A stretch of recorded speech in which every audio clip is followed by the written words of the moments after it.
Apabila kami dengan sangat meminta pendidikan dan pengajaran bagi gadis-gadis, bukanlah sekali-kali karena kami hendak menjadikan anak-anak perempuan itu saingan orang laki-laki dalam perjuangan hidup ini, melainkan karena kami hendak menjadikan perempuan itu lebih cakap melakukan kewajiban, yaitu kewajiban yang diserahkan oleh alam sendiri ke dalam tangannya, menjadi ibu, pendidik manusia yang pertama.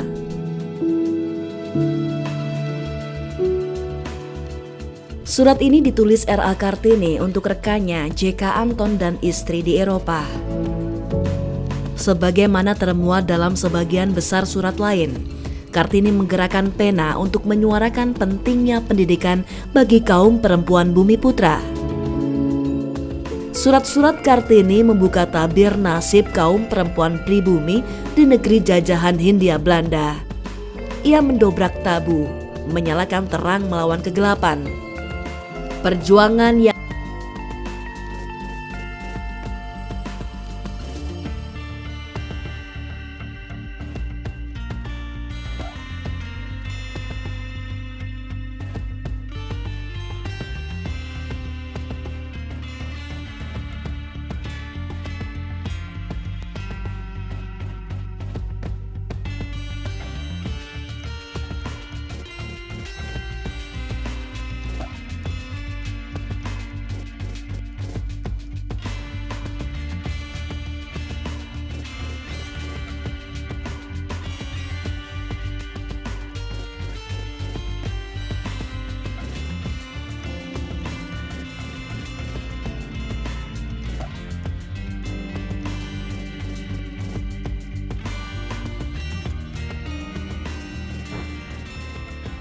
jika Kartini tidak menulis, bisa jadi akan lebih lama lagi dimulai pergerakan dan perubahan nasib kaum perempuan pribumi. Surat-surat Kartini yang sebagian besar dikirim kepada Rosa Manuela Abendanon Mandri, istri mantan Direktur Pendidikan Agama dan Industri Hindia Belanda, Mr. Jacques Henry Abendanon,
politik etis dari Trias van Deventer ini meliputi irigasi, transmigrasi, dan edukasi. Sayangnya, pelaksanaan ketiga program ini ditunggangi pejabat-pejabat kolonial yang berkolusi dengan para kapitalis. Irigasi yang seharusnya untuk pertanian rakyat Indonesia dialihkan demi perkebunan-perkebunan Belanda. Transmigrasi pun sama. perpindahan masyarakat Jawa hanya ditujukan untuk mencukupi buruh-buruh perkebunan di Sumatera dan Suriname. Dan penyelenggaraan pendidikan barat hanya untuk menyediakan tenaga administrasi perusahaan dan pemerintahan Hindia Belanda. Meski demikian, celah sempit pelaksanaan program pendidikan kemudian tak bisa lagi menahan arus deras perubahan, yakni kesadaran akan pentingnya ilmu dan pengetahuan dalam perjuangan kaum jajahan. J.H. Abendanon waktu itu menjabat sebagai Menteri Kebudayaan, Agama, dan Kerajinan menerapkan kebijakan politik tersebut. Sekolah tersebar cukup merata di beberapa wilayah. Tak hanya kaum priayi yang memiliki kesempatan bersekolah, rakyat biasa pun diberi kesempatan bersekolah walau dengan kualitas dan fasilitas berbeda. Yang berperan besar itu pendidikan. Dalam hal ini pendidikan barat yang memperkenalkan ide-ide tentang eksistensi wanita. Karena wanita biasanya dalam masyarakat tradisional itu tidak dianggap eksis gitu loh, tidak dianggap ada.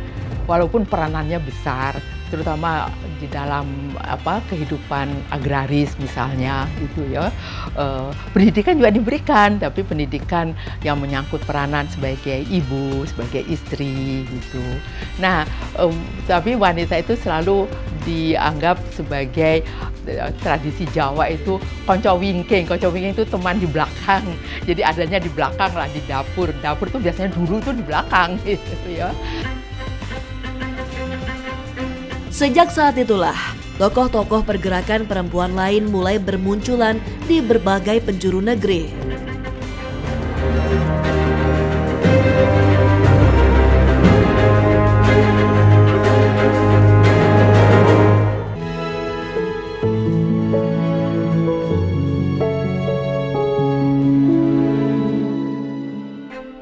Di Bandung, lahir seorang pejuang perempuan bernama Raden Dewi Sartika, tokoh perintis pendidikan kaum perempuan. Dewi Sartika mempunyai pandangan bahwa perempuan harus mengecap pendidikan dan memiliki keterampilan agar mampu berperan aktif memajukan bangsa.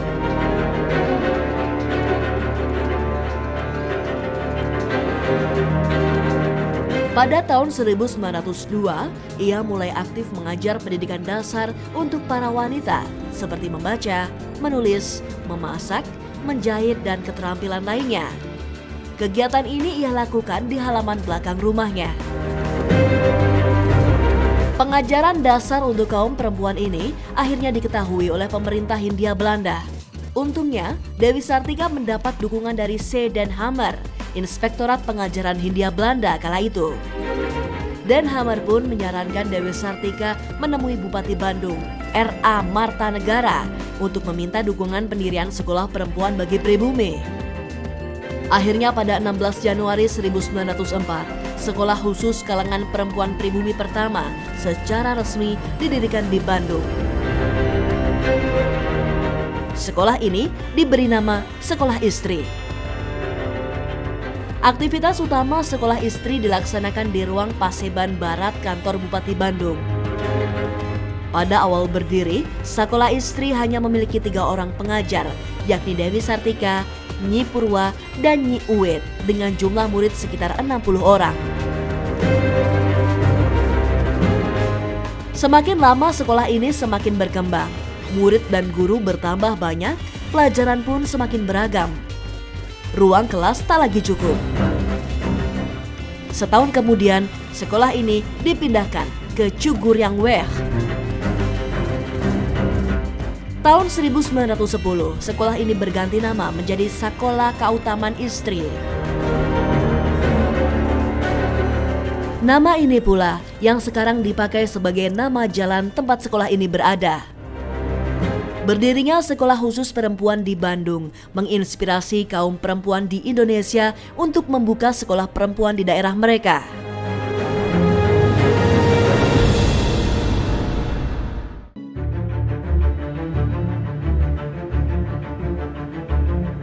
Di Sumatera Barat, muncul sekolah perempuan bernama Diniyah Putri yang didirikan oleh Hajah Rangkayo Rahmah El Yunusiah. Sekolah ini lahir dari kegelisahan Rahmah yang tidak nyaman menuntut ilmu saat digabungkan dengan kaum laki-laki. Gagasan untuk membuat sekolah perempuan pun muncul pada saat Rahmah duduk di kelas 6 sekolah dasar. Ia mulai mencari cara untuk mendirikan sekolah yang sesuai dengan fitrah seorang perempuan. Ide tersebut baru terwujud pada 1 November 1923. Rahmah membuka madrasah diniyah Li Al-Banat. Ia pun merangkap menjadi pengajar dan pimpinan sekolah. Proses pembelajaran berlangsung di serambi sebuah masjid di Pasar Usang, Padang Panjang. Beliau berani mengambil risiko untuk mendirikan sebuah sekolah khusus putri, yaitu Dinah Putri Padang Panjang.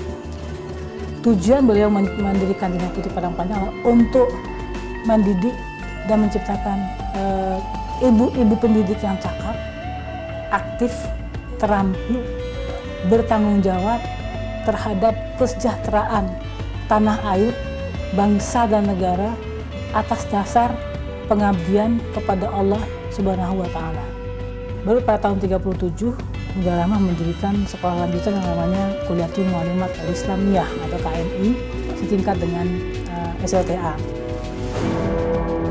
Di timur Indonesia, tepatnya di Manado, Sulawesi Utara, muncul sekolah perempuan di bawah pimpinan Maria Walanda Maramis, bernama Sekolah Percintaan Ibu kepada Anak Timurannya, atau yang dikenal dengan Sekolah Pikat. Sekolah yang berdiri pada 8 Juli 1917 ini bertujuan untuk mendidik kaum perempuan tamatan sekolah dasar agar dapat melakukan pekerjaan rumah tangga seperti memasak, menjahit, merawat bayi, dan sebagainya. Pemikiran tentang kemajuan perempuan berkembang. Perkumpulan-perkumpulan dan sekolah perempuan tumbuh di seluruh pelosok Nusantara. Februari 1911, Sekolah Keterampilan Khusus Perempuan berdiri di Kota Gedang, Sumatera Barat, dan diberi nama Sekolah Kerajinan Aman Setia yang didirikan oleh Rohana Kudus. Di sekolah ini diajarkan berbagai keterampilan untuk perempuan, seperti baca tulis, pendidikan agama Islam, budi pekerti, dan bahasa asing. Rohana juga menjadi perempuan pertama di Hindia Belanda yang menerbitkan dan mengelola surat kabar perempuan yang diberi nama Suntiang Melayu. Dia sebetulnya mendirikan koperasi Amai Setia. Amai Setia. Ya, di sana dan selain itu Rohana Kudus itu juga adalah pelopor wartawati perempuan. Di dalam tulisan-tulisannya sebagai wartawan itu berani menentang kebijakan-kebijakan pemerintah kolonial, Rohana Kudus ya. Namun tentu saja dalam hal ini harus kita usulkan juga bahwa Rohana Kudus itu meskipun tidak mendirikan sekolah, tapi itu sama itu dengan berita-berita yang ditulisnya itu ingin kesetaraan dan tentu saja mengangkat harkat martabat bukan hanya perempuan tapi bangsa Indonesia. Tak hanya itu, Rohana menjadi pelopor berdirinya dapur umum dan badan sosial untuk membantu para gerilyawan. Ia juga mencetuskan ide penyelundupan senjata dengan cara menyembunyikan dalam sayuran dan buah. Hingga ajal menjemput, Rohana masih terus berjuang, terutama dalam bidang pendidikan dan jurnalistik.